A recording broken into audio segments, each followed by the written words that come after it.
Hello there. The cinema courtroom is now in session.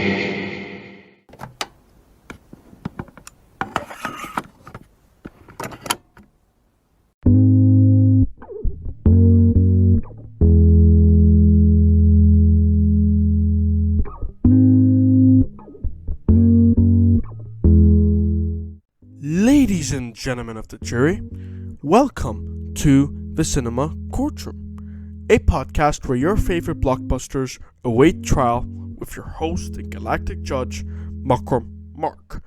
Do not forget to give this episode a like and subscribe on whatever streaming platform that you're tuning into, whether it be Spotify or the Cinema Courtroom YouTube channel, because every click on the icon matters.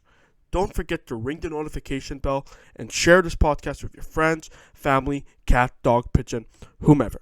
Now, without further ado, let us begin with our review topic. Eragon, the worst fantasy movie ever. I would like to make a public disclosure to the jury that we've had our share of positively reviewing movies for 10 episodes of the Cinema Courtroom now. It has reached the point that by me sparing certain movies the Cinema Courtroom gavel, my mercy has been misconstrued as weakness. No more. Today, I shall be making an exception with Eragon. Eragon, as I've mentioned in the intro, is the worst fantasy film of all frickin' time.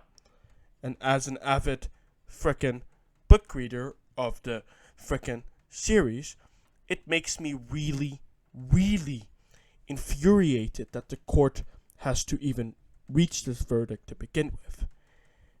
Eragon is guilty on all counts. I want to breathe actual dragon fire in this dumpster bin of a movie. That's how much I despise it. But rather than go on a long-ass rant of my thoughts on Eragon, it's probably best that we give constructive criticism on the stand and delve into what makes Eragon that bad of a movie, and perhaps we might find a positive element or two unbeknownst to me. That being stated, let's begin with its disregard to the original source material. Now, my philosophy when it comes to live-action film adaptations and source materials has always been consistent. As long as it's a good movie, then we should just leave it at that and not worry too much about whether or not the source material is accurate or not. Take Harry Potter as an example of this. Harry Potter may be accurate in some parts, but they've changed a lot of fundamental aspects of Hermione's character, apparently. This is based on the research I did about the book. I've actually haven't read it yet. I will get around to doing that soon though. But my point is that the Harry Potter film trilogy was all the better for it. Paying homage to the original source material doesn't equate the movie to being exceptional. Be that as it may, it depends on the movie. Eragon is one of these stories where it's like, even the book is a cinematic experience in itself, in my opinion. And, there is stuff in there that would make an epic movie. If you were to do a book versus movie comparison with the Eragon film, there are many things that have been just blatantly disregarded from the book, and I doubt the director has even, picked up the book. He probably read a summary from, Wikipedia or something. And, these are things that this movie could have benefited from the books. Unlike the books, we have characters like Eragon, Brom, Murtagh, frickin' Arya, Adjihad, the Dwarf Prince Auric, Saphira. They're all being portrayed as one-dimensional, boring, and flat characters. If you haven't had the chance to read the book series and only viewed the movie, I honestly wouldn't blame you one bit if you don't listen to my recommendation to read the book, because for all you know, Eragon is that much of a dumpster fire of a film. It might therefore be too risky for you to read a larger narrative of a bad movie that you've watched. I get that. If Harry Potter had inadequate filmmaking, I might not have even been interested in reading the books. That's how my mind and entertainment functions. Luckily enough, I adored the Harry Potter films, and the only thing I'm worried about when reading the books is that it might somehow make me annoyed at the movie. And I don't want to be annoyed at the movie. I want to continue to enjoy the film as I rewatch it. And perhaps my impressions of them could change. I don't have that kind of relationship with the Eragon movie. I've never even liked it to begin with. The movie. In fact, it's the other way around. The Eragon movie made me love the books even more. And another thing is, and I know that I'm talking about the book versus movie factor for a tad too long, but it's important that we understand why the film had the nuclear device, which is the book, right in front of them. And those pages of Eragon could have been used to bomb the box office with the movie in a good way. Not in a bad way. Because 250 million in the box office worldwide is bad. It might be a jackpot for you by yourself, but not for an entire film crew and the budget used for special effects, which also wasn't really good in my opinion. Removing Horst and Katrina from the movie when they played such a vital role in the novel was a stupid decision. Because even if Eragon continued with a sequel, it stripped away Roran's fundamental character arc as Stronghammer and motivation to hunt down the Razak. Roran only appeared so the audience can go, that's Roran. That's Roran, right? Yeah.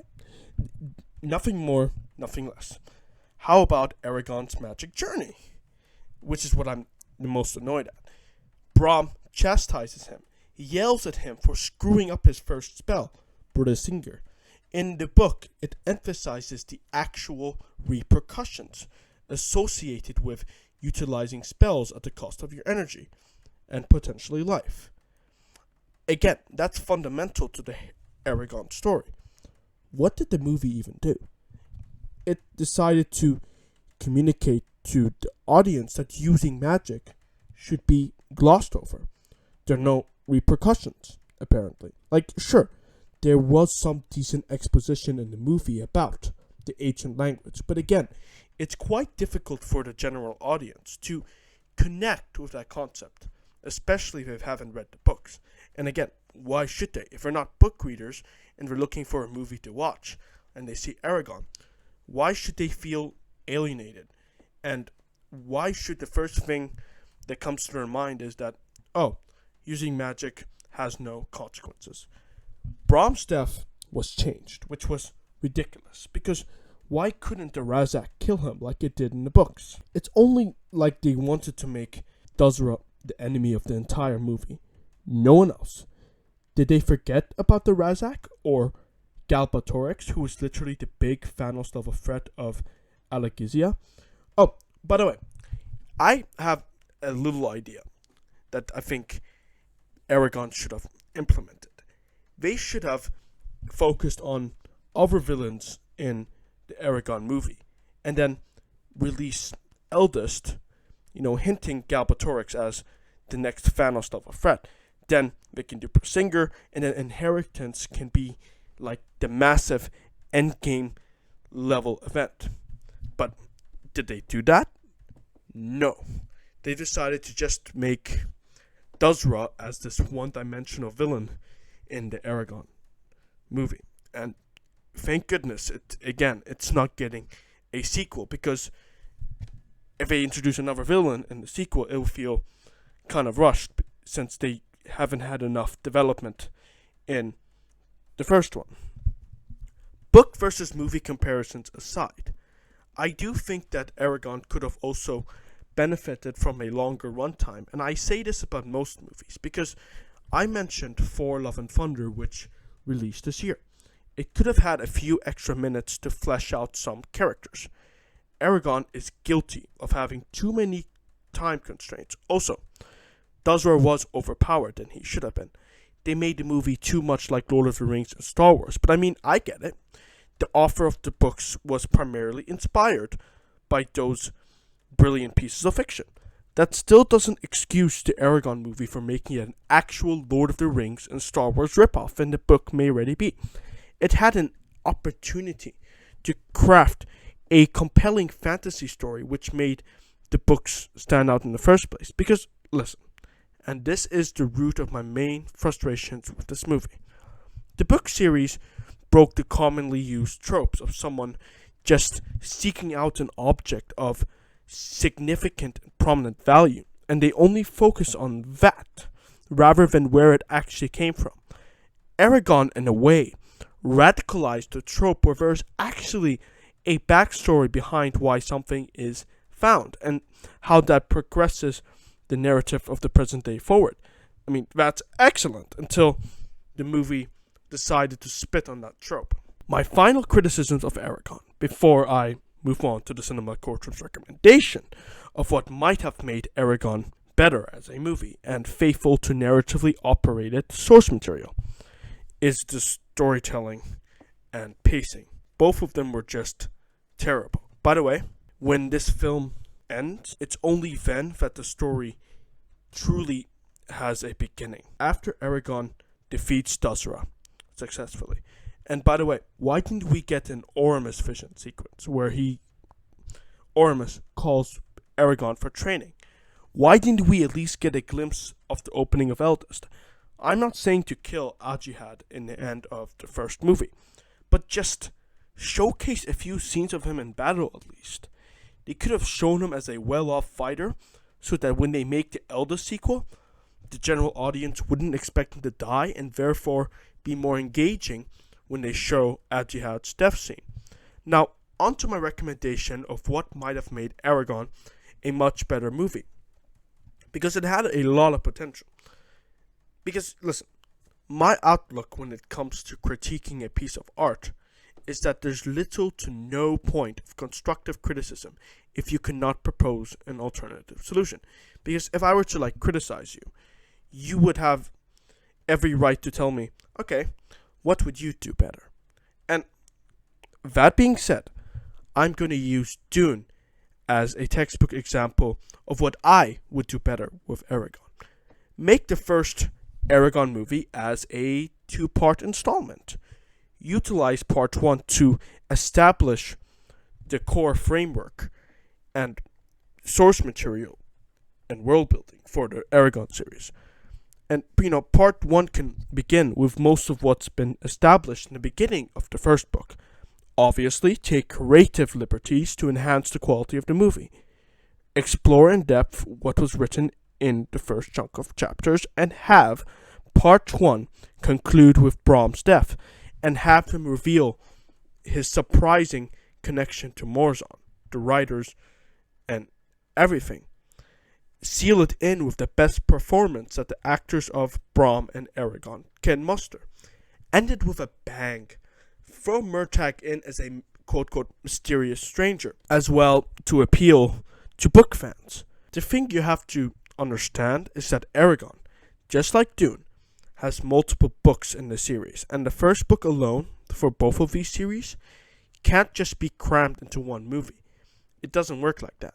So, what has Dune been able to achieve successfully as a movie with a bunch of stories that Eragon hadn't accomplished? The portrayal of a rich and complex world filled with political intrigue and drama, while yet still being an entertaining movie with a bit of action. Part 1 of Eragon can have plenty of action too, and stunning visual effects. Use part 1 as a pitch for the Eragon series. Why must the audience stick around and wait another year, instead of moving on to other movies? What makes Eragon the specific pasta that sticks on the wall? It all depends on the pasta chef, aka the director of the Eragon movie, to answer that dairy question. What makes it stick? And I think that we got the unfortunate answer. Eragon, I'm sad to say, is an unpleasant movie. I will go as far as to say, Eragon, as I've mentioned countless times before, and what I will mention countless times more, is the first and worst fantasy film ever. I'm not implying that it's the first fantasy film, of course, but I'm saying it's the first worst fantasy film ever, because I've enjoyed most of them. I mean, listen, you have disregard for the source material, second-rate storytelling, and poor pacing. The list can go on. In conclusion to this review, Eragon sets the precedent for how phony a film in the fantasy genre can be. Court is adjourned. You may be seated.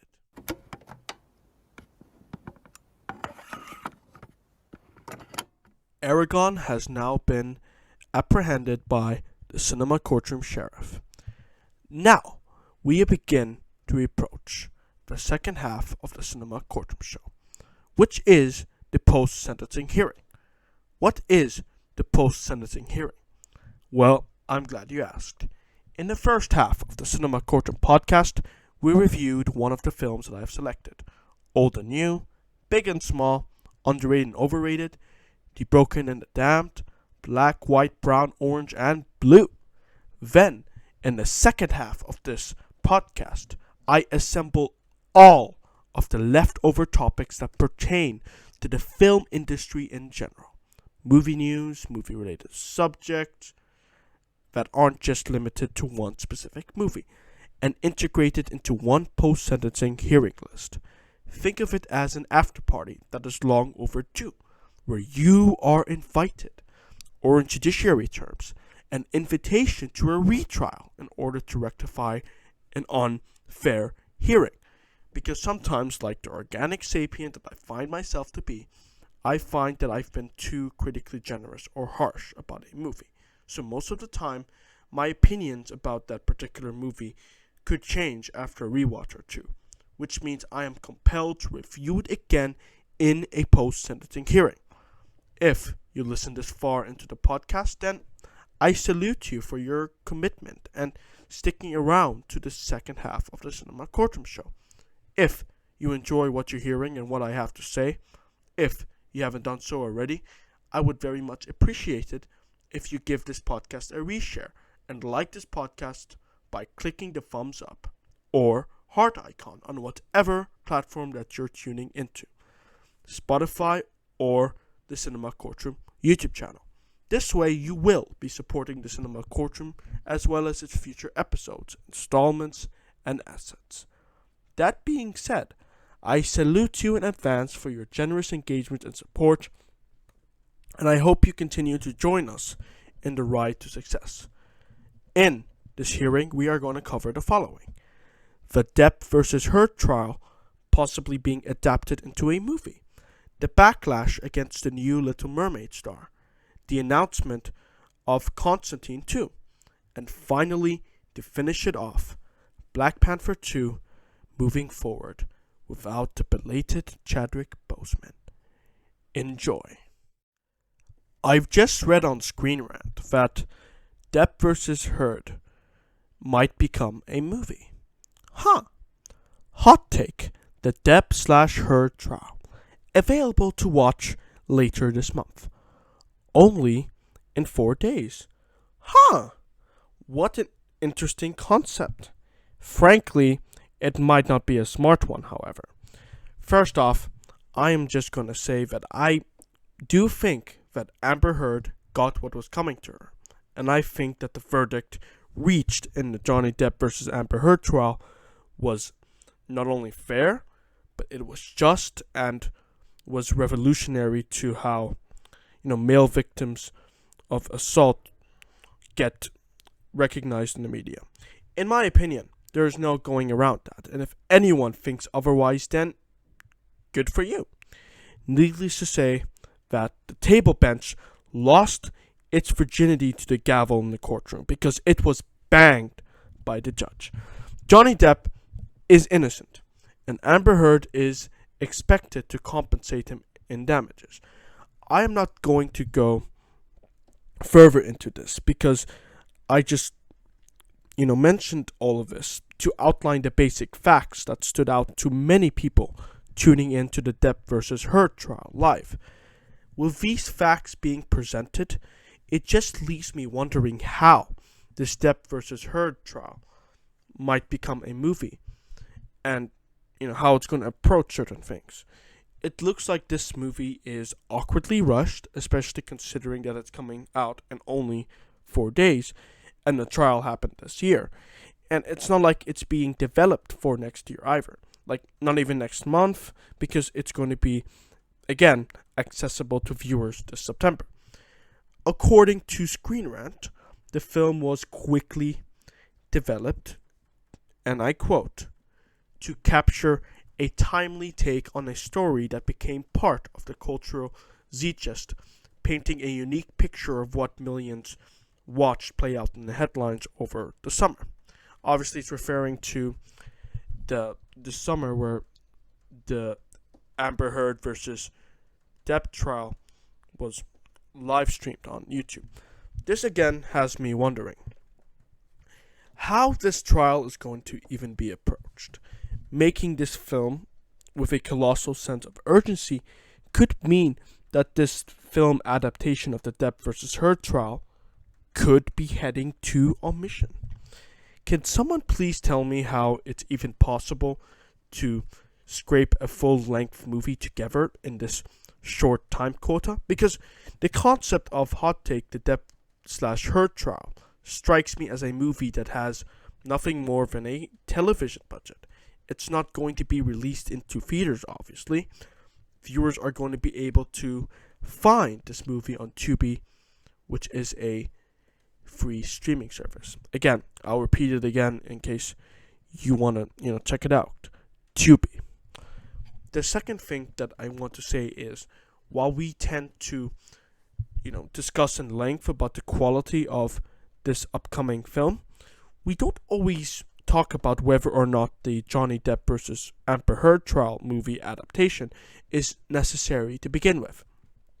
And I think the main reason why the Depp versus Heard trial being a movie isn't necessary is because we already have access to existing live coverage, hours upon hours of it. In fact, head on over to the Law and Crime Network. I kid you not. The first thing you're going to see is, let me pull it up on my screen, verdict reached, read at 3 p.m. Eastern Standard Time, Amber Heard versus Johnny Depp trial. Hear that? There are live streams posted of the trial, and let's not forget how risky it is to have Amber Heard and Johnny Depp being played by another secondary actor in a movie. Depp and Heard are actors. Like, that is what I find the most hilarious about this interesting Depp and Heard movie concept. It's not like this happened years ago, or heck, even a full year ago. This is like so recent. I mean, I don't know. I have serious reservations about Hot Take, the Depp/Heard trial, which is the title to the Amber Heard versus Johnny Depp trial movie adaptation. The question I leave to you now is, what do you think about the idea that the Depp versus Heard trial might become a movie? Is it a necessary thing? Or are you like me and think that this is something that belongs on cable television and it isn't even necessary to begin with? Let me know in the comment section below whatever your thoughts are about this topic. The aftermath of Disney's D23 panel becomes clearer by the day. One of the eventful things that had occurred post D23 is the backlash against Hailey Bailey as Ariel in Disney's live-action remake of The Little Mermaid. And then it turns out that Daryl Hannah, who previously starred in a romantic comedy called Splash, jumped into Hailey Bailey's defense.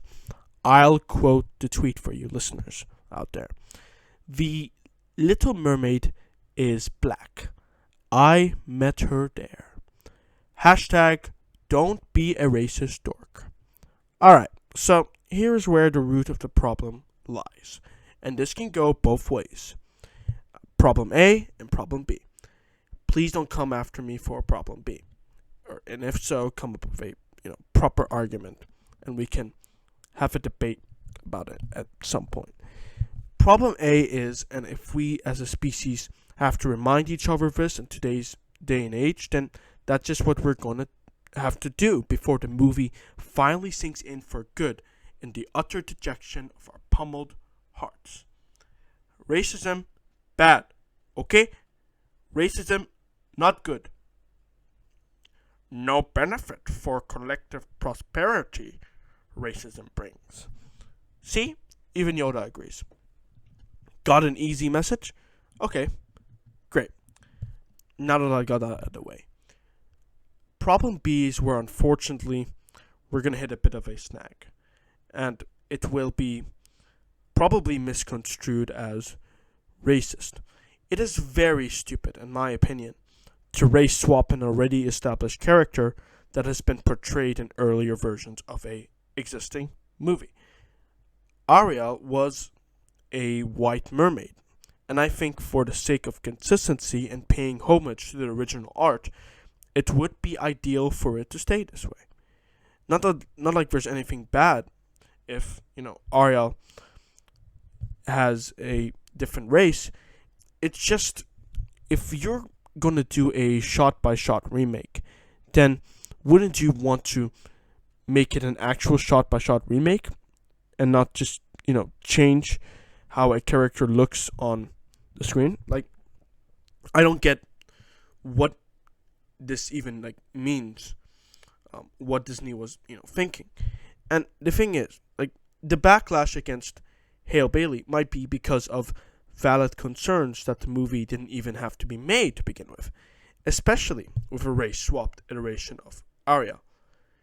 Or, the prospect of a live action remake, such as, Lion King, Aladdin, it's so unnecessary. And I agree with such statements that live action remakes aren't a necessity, because Disney live action remakes, in my opinion, typically get a kick of banking on nostalgia from Disney fans instead of just focusing on the damn quality of the movie. And it's really an honest shame, because Disney could have come up with something new for The Little Mermaid, and perhaps they could have channeled their creative superpowers and made an original black female character mermaid, whoever, I don't get what, they're hoping to gain by overstaying its welcome.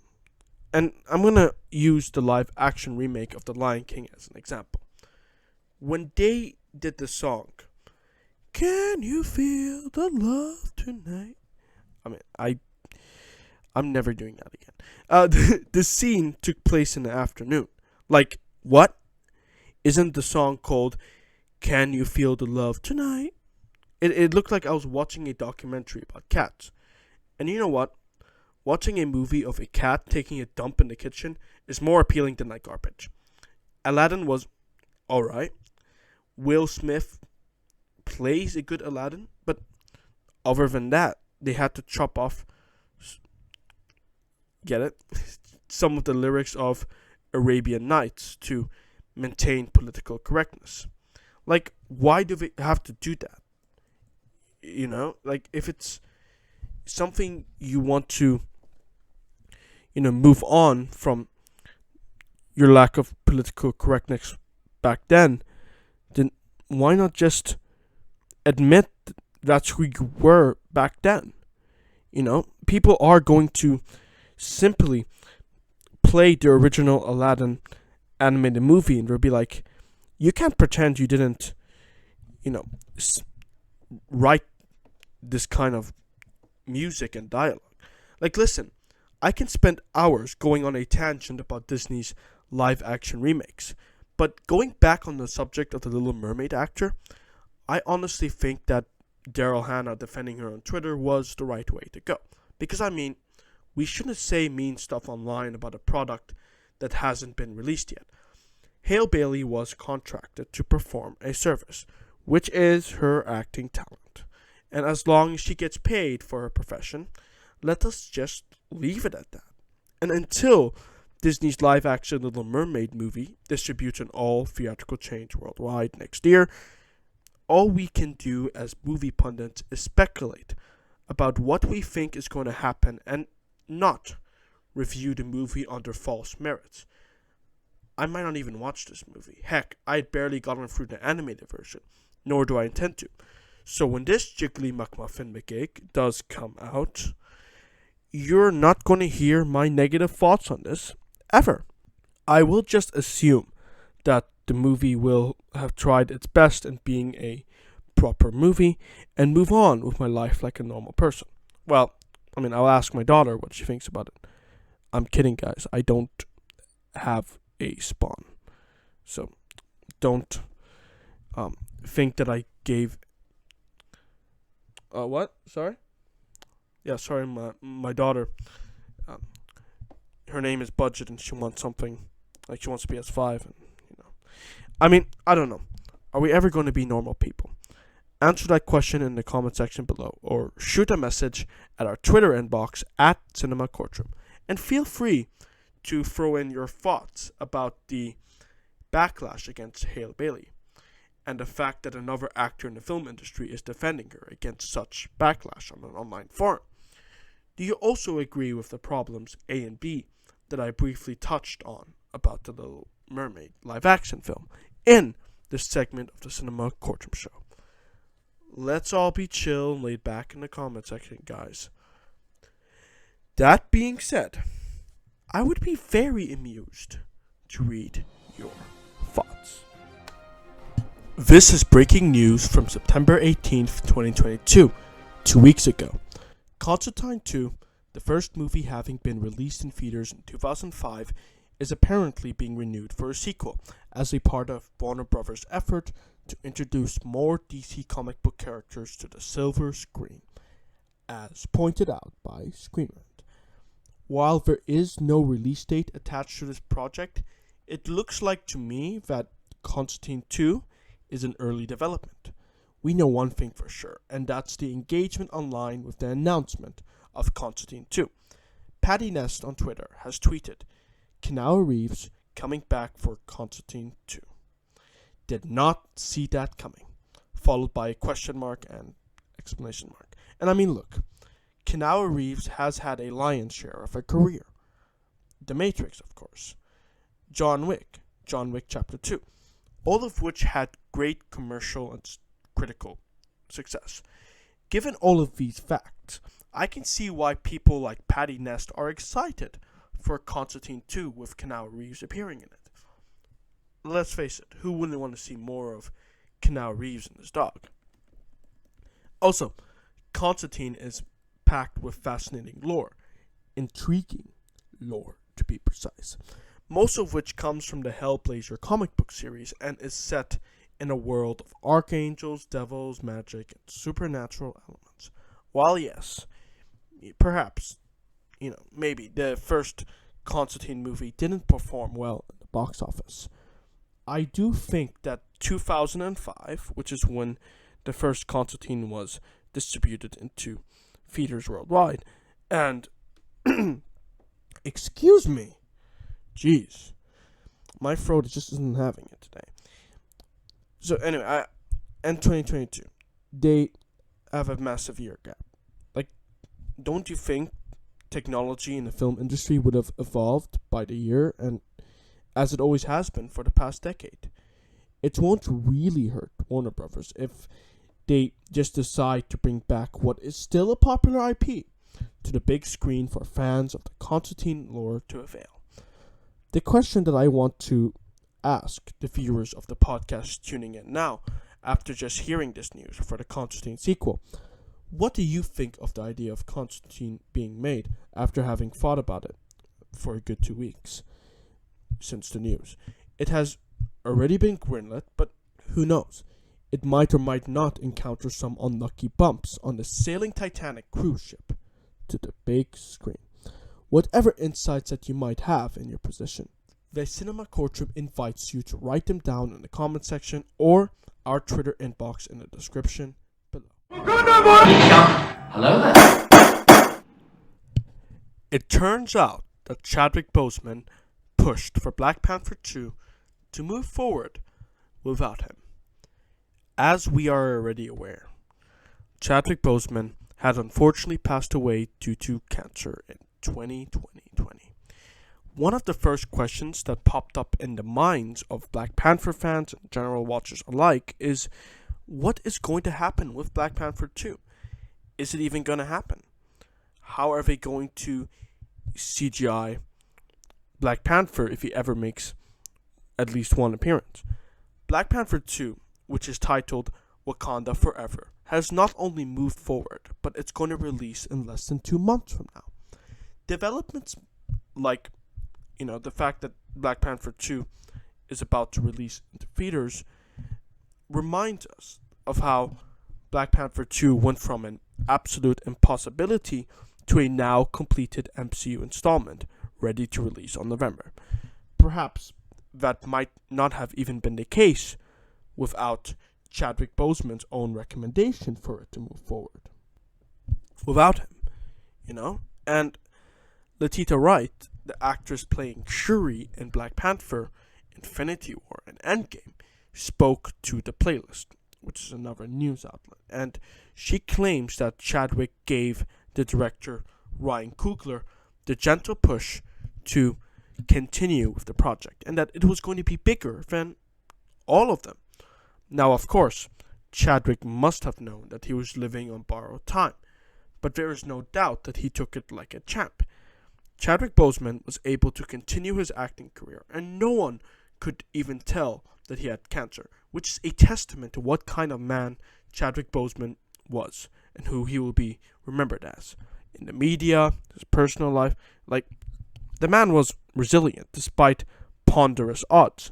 Okay, with all of that established, the situation with Chadwick Boseman and Black Panther 2, on whether or not it should have moved forward without him, must have been mostly reliant on Chadwick's own wishes.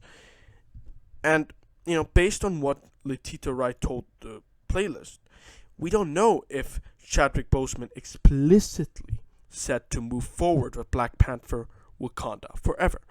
For all we know, Ryan Coogler could have just lied to maintain the morale of the film crew. I am not saying that he did, of course, but one would, conspiracy theorize this thing. And also, I think that there is more to this than just words and theories, just watch the MCU movies that Chadwick Boseman has been a part of. Captain America Civil War, Black Panther, Infinity War, Endgame. 4 movies of sheer dedication to a comic book franchise. Not to mention, his other work, like 21 Bridges, 42, Get On Up, The Five Bloods, Message from the King, that aren't in the MCU. We need to hark back to the passion and talent that Chadwick Boseman had in his possession for the Black Panther character. And Black Panther is what he and Ryan Coogler worked hard for, and what they were dedicated to for the past few years. And Black Panther made so many people feel good. It made the African American community feel good, I would imagine. It made MCU fans feel good indefinitely. It made movie pundits feel good, talking about Chadwick Boseman's, talent. There's a 8 out of 10 chance that any movie that stars a talent like Chadwick Boseman is a feel-good movie. As such, why shouldn't Black Panther 2 have moved forward, especially since the first installment had a favorable outcome in the box office? It is also ranked as the Cinema Courtroom's 6th best MCU movie, which you can find in my Ranking Every MCU Film episode. Make sure to check that out because all 29 movies are ranked with my quick reviews of each of them, which includes Black Panther. I've mentioned this before, and I will say it again in case you're listening to this for the first time. Just because Chadwick Boseman has passed away doesn't mean that that one movie should die along with him. What do you guys think of this bittersweet news? Am I right into thinking that Black Panther 2 moving forward was the right decision? Or better yet, do you think Chadwick Boseman himself was right? Do you think his judgment can't be trusted? May he rest in peace. Do you think that maybe Chadwick Boseman wasn't specific enough? Whatever it is that you think, let me know in the comments or on our Twitter inbox, which you can find in the description below, your valuable insights about the situation. We have now reached the end of this podcast. Thank you for tuning in to the Cinema Courtroom Show, where we critiqued movies. I had a lot of fun doing this podcast, so why not subscribe if you enjoyed episode 11 of the Cinema Courtroom as much as I did making it. I hope to see you guys again in the next episode, where we're going to talk about yet again another movie. As for what movie it's going to be, well, I'm going to tell you. Rogue One, a Star Wars story. Find out my thoughts about Rogue One, a Star Wars story, when the next and 12th episode of the Cinema Courtroom Show launches this coming Friday on the YouTube and Spotify platform. Thank you once again for listening to the end. I am your galactic judge, Mucker Mark, and I hope you have a spectacular day.